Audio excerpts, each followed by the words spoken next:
E aí, galera, beleza? Sou Michel de Biologia aqui mais uma vez. A gente seguir agora nosso estudo da fisiologia e da base que nos vai agora ajudar muito nas aulas de genética para grupos sanguíneos, para entendermos questões de compatibilidade.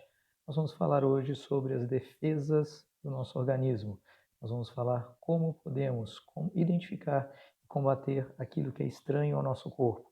Então, a gente vai falar sobre o sistema imunitário, sobre o sistema de defesa, sobre o sistema imune. Então, a gente vai falar muito sobre a imunização.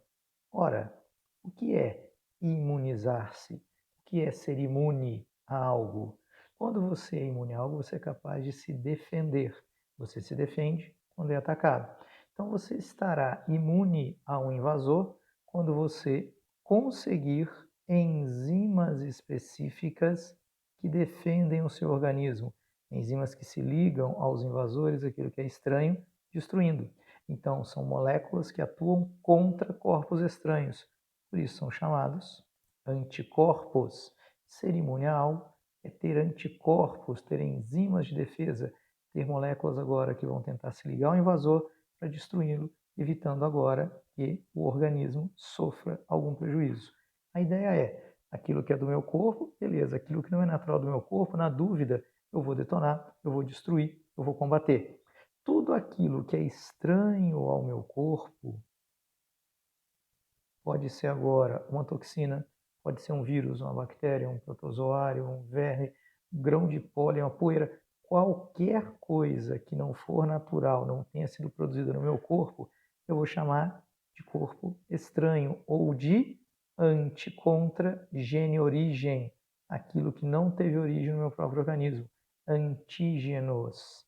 Então, ser imune a algo é conseguir anticorpos para nos defendermos contra a invasão, a entrada de antígenos no organismo. Perfeito. Mas quem é responsável por isso? Nós temos um sistema responsável pela quebra dos alimentos, a digestão, outro sistema para a troca gasosa, a respiração, outro sistema para a eliminação de resíduos, a excreção.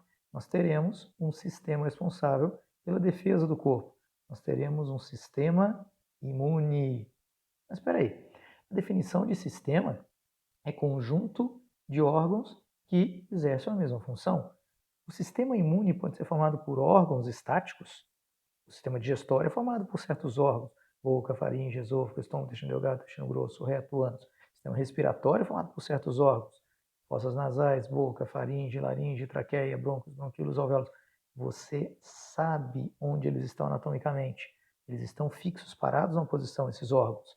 Mas o sistema imune, você não pode ter uma coisa estática, você não sabe onde você vai ser atacado.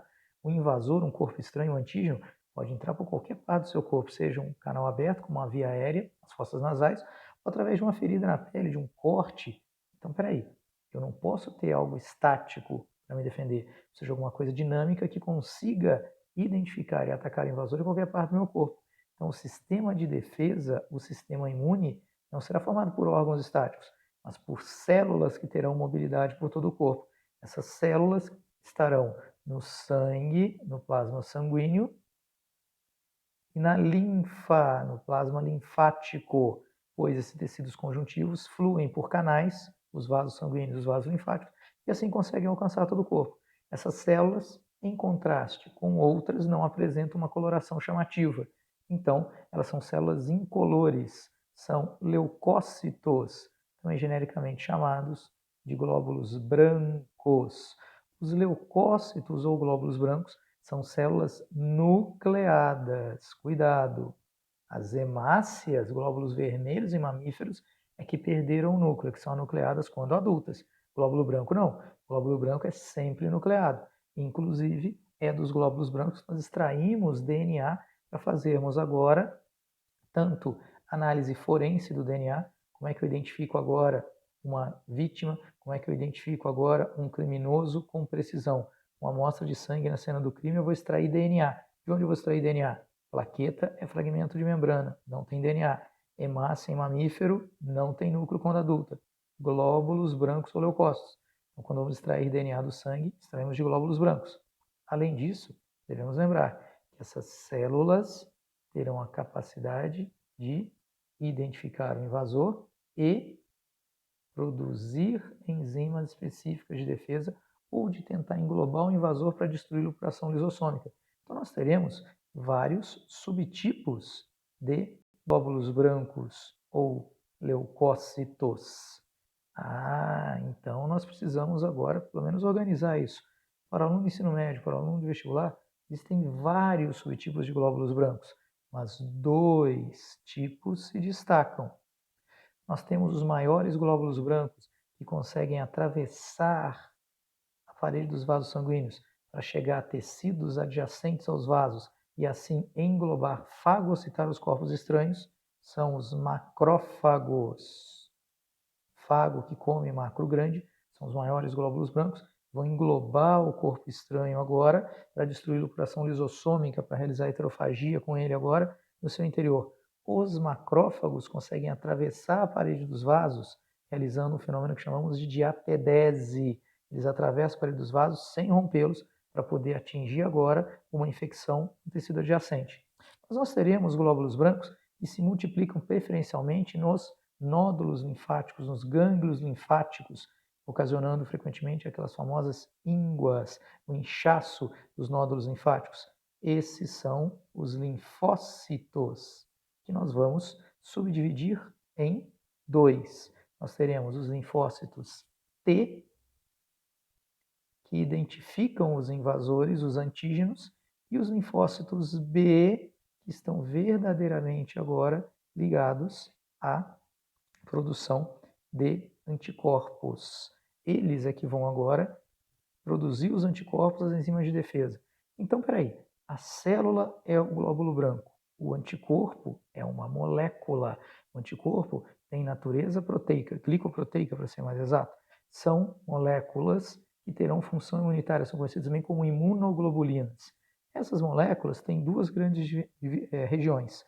Uma região constante, que não muda, e uma região variável, que há de se encaixar no antígeno para reconhecê-lo e degradá-lo. Como os antígenos são diferentes, essa região será distinta de acordo com o invasor que ela deve combater, o antígeno que ela deve se ligar. Então, a cadeia mais pesada em termos de massa molecular não varia, mas a cadeia mais leve em termos de massa molecular é a região variável. Assim como a chave encaixa na fechadura, cada anticorpo atua de maneira específica apenas quando um tipo de antígeno. Mas quando você começa a produzir anticorpos? O anticorpo é para a defesa. Você se defende quando é atacado. A produção de anticorpos se inicia após o contato do antígeno com o organismo. Então, você entra em contato com o vírus da gripe, a partir desse momento você produz anticorpos contra aquele vírus da gripe. Se vier o vírus do sarampo, o anticorpo que você produziu contra o vírus da gripe não funciona contra o vírus do sarampo, ele apenas atua contra aquele agente específico. Isso vai nos explicar agora por que cada invasor agora tem que ser combatido de maneira específica pelo organismo, por essa questão do encaixe, chave, fechadura. Existem vários tipos diferentes de imunoglobulinas, de anticorpos, que poderão agora ser encontrados no plasma sanguíneo diretamente ou até atravessar a barreira placentária e passarem agora da circulação materna para a circulação fetal. Então, durante a gestação, quando o feto em desenvolvimento ainda não tem sistema imune, ele vai receber anticorpos da mãe através da barreira placentária. Pois bem, nós temos que considerar alguns pontos. Por que algumas doenças você tem só uma vez na vida e outras você tem várias vezes? Você teve contato com o invasor, você aprende a produzir anticorpos contra ele, os seus linfócitos B se diferenciam em plasmócitos, que são as células que realmente vão produzir os anticorpos, mas se diferenciam também em células que permanecem no seu organismo o resto da vida praticamente, que são as células de memória. Essas células de memória vão permanecer no seu corpo, garantindo aquilo que nós chamamos de memória imunitária. Falar memória aqui é uma analogia, isso não tem nada a ver com o cérebro, com o sistema nervoso. Memória imunitária é a capacidade do sistema imune de reconhecer o antígeno com o qual já teve contato anteriormente e estimula a produção do mesmo anticorpo eficaz. a infecção primária, a primeira infecção, estimula a diferenciação dos linfócitos B em plasmócito, que vão atacar naquele momento, e células de memória que vão permanecer no seu corpo. As células de memória permanecerão liberando anticorpos em uma quantidade mínima no plasma sanguíneo. É por isso que você consegue detectar agora se você já teve uma determinada infecção. Como? Procurando anticorpos específicos que você produz contra aquele invasor, que estarão no plasma liberados pelas células de memória. Perfeito. Ora, nós teremos então uma maneira de não termos repetição de infecções. Michel, mas tem doença que eu só pego uma vez na vida, é o sarampo. Mas tem doença que eu pego várias vezes na vida, como a gripe. Aí existe a questão da variabilidade do agente patogênico. O vírus da gripe tem alta taxa de mutação e recombinação, frequentemente aparecem novas cepas, novas variedades. Então, você teve agora, por exemplo, o H1N1. Você produz anticorpos contra ele. Se de repente agora você é contaminado com H2N1, é outra variedade, você vai ter a gripe, você vai sofrer os sintomas da doença, até que você aprenda a se defender. Então, aquela memorização imunitária que você tem só funciona para aquele antígeno específico, não para outro se houver uma variabilidade. Ora, as enzimas têm um pH adequado e uma temperatura adequada para funcionar. A temperatura adequada dos anticorpos é um pouco acima da média normal do nosso corpo. Então, aí nós temos a resposta, conhecida como febre ou estado febril. A elevação proposital da temperatura do corpo para quê? Para aumentar a eficiência da resposta imunitária. Então, a febre é desencadeada por nós, para que a elevação da temperatura permita que os anticorpos trabalhem melhor, eliminem o invasor e a temperatura volte ao normal. O que acontece muitas vezes é que se perde o controle desse mecanismo, e aí a febre começa a se tornar elevada demais. Quando a febre ultrapassa 38, 38,5, aí pode começar a se tornar perigoso para o organismo. E aí você deve ter agora o uso de antitérmicos para fazer a temperatura voltar ao normal. Quando a temperatura está entre 37 e 37,5, não se deve tomar antitérmico, deve se repousar para que essa febre ajude a resposta imunitária. Se você tomar antitérmico nesse momento, a temperatura vai baixar demais, voltando ao normal do corpo, mas o que não é adequado para a atividade dos anticorpos. Então, você só deve tomar antitérmicos quando a temperatura estiver acima de um certo valor, acima de 37,5, acima de 38. Tudo bem? Ora, normalmente a resposta imunitária é proporcional. E se ela for desproporcional? Se você agora tiver um antígeno simples, uma bactériazinha, um grãozinho de pólen, uma moléculazinha agora da saliva de uma formiga que veio na picada, você desencadeia uma resposta imunitária exacerbada. Esse antígeno passa a ser chamado de alérgeno. E essa resposta imunitária exagerada, devido à liberação excessiva de histaminas e citocinas, que atraem um grande número de glóbulos brancos, que vão causar processos inflamatórios de inchaço e vermelhidão, é o que nós chamamos de alergia. Então, o alérgeno é um antígeno que leva a uma resposta imunitária exagerada. Como é que nós normalmente bloqueamos isso? Com o antihistamínico. As histaminas atraem os glóbulos brancos, chamam a atenção dos glóbulos brancos agora para atracar um invasor que não existe nesse caso, porque eu liberei histamina demais. Então, se eu bloquear a liberação das histaminas, consequentemente eu não terei essa resposta imunitária excessiva. Então, o organismo volta ao normal. Nós, normalmente, falávamos que só tinham pessoas alérgicas e não alérgicas. Hoje o contexto mudou. Hoje nós falamos que existem pessoas sortudas e azaradas. A sortuda já teve contato com o alérgeno, já sabe que é alérgica, evita contato com aquilo. A azarada é aquela que é alérgica, mas ainda não sabe, nunca entrou em contato com o alérgeno e pode, infelizmente, ter esse contato no pior momento possível. Portanto, deve-se tomar cuidado quando se vai para uma nova região, somente numa viagem, e se experimenta algum tipo novo de alimento, ou entra em contato com algum animal agora que não existe na sua região, porque você pode ter uma resposta exagerada àquilo. Muitos dizem, eu não era alérgico a essa substância, a esse alimento, e de repente eu fiquei. Não, na verdade você sempre era alérgico, sempre foi alérgico, mas era exposto a concentrações baixas do alérgeno. De repente, você foi exposto a uma concentração alta do alérgeno que dispara a resposta imune e dispara a memória imunitária. A partir daquele momento, menor contato já vai te causar alergia. Então não é que você não era e ficou, você sempre foi, mas não havia deflagrado ainda o nível de saturação necessário dispara a resposta alérgica. A partir do momento que isso é feito, disparou-se a memória imunitária, daqui para frente o menor contato já dispara a resposta. Tudo bem? Ora, como podemos então organizar a imunização? Existe a produção pelo próprio organismo, imunização ativa, o corpo produz anticorpos após o contato com o antígeno. Mas existe imunização passiva, você recebe anticorpos prontos vindos de outra fonte. Ora, imunização ativa, você produz. Quando é que você produz anticorpos? Ou quando você entra em contato natural com o antígeno, quando você pega uma doença, imunização ativa e natural, demora alguns dias para você produzir anticorpos em quantidade adequada, multiplicar os glóbulos brancos, normalmente aqui você sofre os sintomas da doença. Ora, algumas doenças podem deixar sequelas irreversíveis, como a poliomielite. Será que eu não posso evitar, mesmo no primeiro contato, os sintomas da doença que podem ser muito drásticos? Sim. Propositalmente injetamos no corpo da pessoa o antígeno incapaz de causar doença, o antígeno atenuado, o antígeno morto. Pode ser um fragmento do agente causador ou ele mesmo inteiro, porém morto, atenuado, incapaz de causar problemas.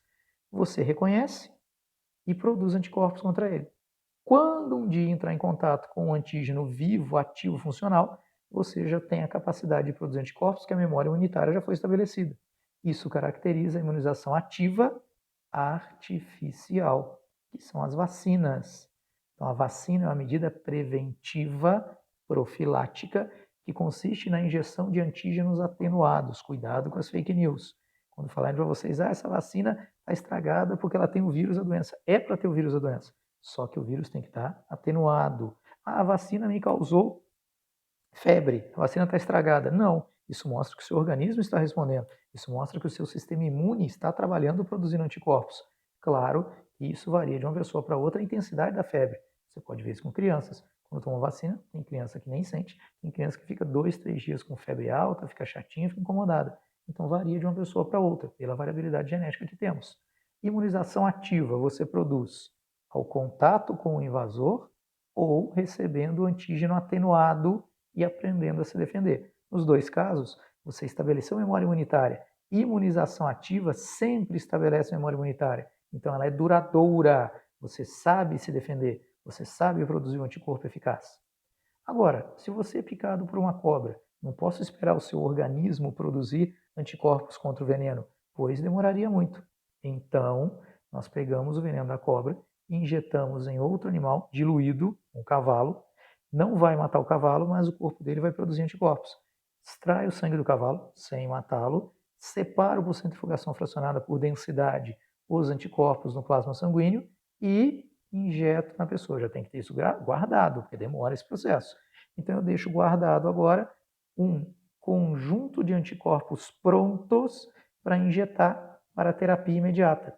É o soro, no caso da cobra, antiofídico, é o soro terapêutico. Isso é imunização passiva artificial. Eu injetei esses anticorpos prontos, eles vão durar algum tempo. Depois eles desaparecem e você não sabe produzir. Se for picado pelo mesmo animal peçonhento novamente, terá que tomar o soro novamente. Então aqui é uma medida de terapia, de tratamento imediato, porém é temporária, é transitório. Mas também existe imunização passiva natural em mamíferos placentários, através do leite materno e, como eu já citei anteriormente, através da placenta durante a gestação. Então, anticorpos da mãe podem atravessar a barreira placentária, podem ser levados pelo leite materno e assim chegar ao bebê, ao recém-nascido, para que ele tenha como se proteger. Por isso dizemos que se a mãe está imunizada, a criança também está. Pois bem, como podemos mensurar isso em um gráfico? Vamos ver primeiro a resposta do corpo na imunização ativa. Então, o gráfico aqui, quantidade de anticorpos em função do tempo. Em dias. Eu tive o primeiro contato com um corpo estranho. A quantidade de anticorpos aumenta em alguns dias. Demora um pouquinho, porque você tem que sensibilizar os glóbulos brancos, eles têm que se multiplicar, produzir anticorpos. Essa resposta lenta e menos intensa é a resposta primária. Você sofre os sintomas da doença. Por alguns dias, você elimina o invasor, a quantidade de anticorpos estabiliza, e depois cai. Só que aqui o importante é que você estabelece a memória imunitária com este primeiro contato. Você aprende a produzir os anticorpos. Você diferencia agora os linfócitos bem plasmócitos, células de memória. As células de memória permanecem produzindo uma quantidade mínima de anticorpos que fica no plasma. Se um dia você tem um novo contato com o mesmo, atenção, tem que ser o mesmo invasor. Peraí, vem cá, te conheço? Seu sistema imune reconhece aquele invasor e num curto intervalo de tempo produz uma grande quantidade de anticorpos. Essa é a resposta ao segundo contato. É a resposta imunitária secundária. Espera aí. Então, a resposta secundária evita que eu tenha a doença agora uma segunda vez. Perfeito. Então, é por isso que só tem determinadas doenças uma vez na vida. Ah, mas e se for um agente imunitário diferente?